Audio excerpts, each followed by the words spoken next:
देखिए भाई, आज हम लोग मूल अधिकार के बारे में बात कर रहे हैं।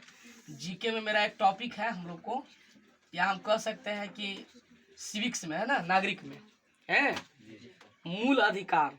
मूल अधिकार संविधान में संयुक्त राज्य अमेरिका, यूनाइटेड स्टेट अमेरिका के द्वारा लिया गया था और इसका संरक्षक है सर्वोच्च न्यायालय, यानी इसको हित करने वाला, बचाने वाला, बनाए रखने वाला सर्वोच्च न्यायालय।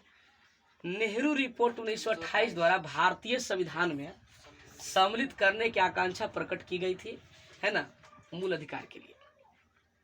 संविधान के भाग 3 अनुच्छेद 12 से 35 के बीच में इसका जिक्र किया गया है कि मूल अधिकार हर व्यक्ति का होना चाहिए। 6 ठो मूल अधिकार वर्तमान में है, लेकिन संविधान जब बना था तो मूल अधिकारों की संख्या 7 थी।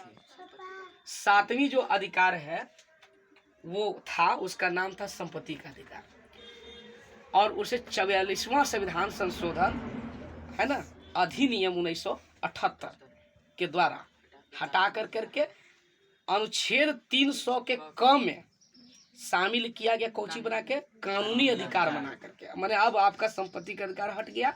वर्तमान में कै गो अधिकार रह गया? 6। मौलिक अधिकार वर्तमान में 6 गो रह गया।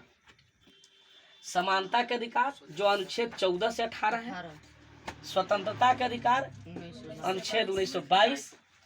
शोषण के विरुद्ध अधिकार अनुच्छेद 23 से 24। धर्म की स्वतंत्रता का अधिकार अनुच्छेद 25 से 28।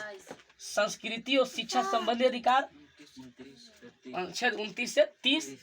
संवैधानिक उपचारों के अधिकार अनुच्छेद 32। ये संवैधानिक उपचारों के जो अधिकार है, इसको डॉक्टर भीमराव अम्बेडकर ने संविधान की आत्मा कहा है। कभी कभी परीक्षा में पूछता है। और जो हमने बात पहले बताया वो नीचे लिख भी दिया है कि मूल संविधान में 7वां अधिकार क्या था? संपत्ति का, जिसको क्या किया गया है? कानूनी अधिकार बना दिया गया अनुच्छेद 300 के तहत, और मौलिक अधिकार से हटा दिया गया 44वें संविधान संशोधन अधिनियम 1978 के द्वारा।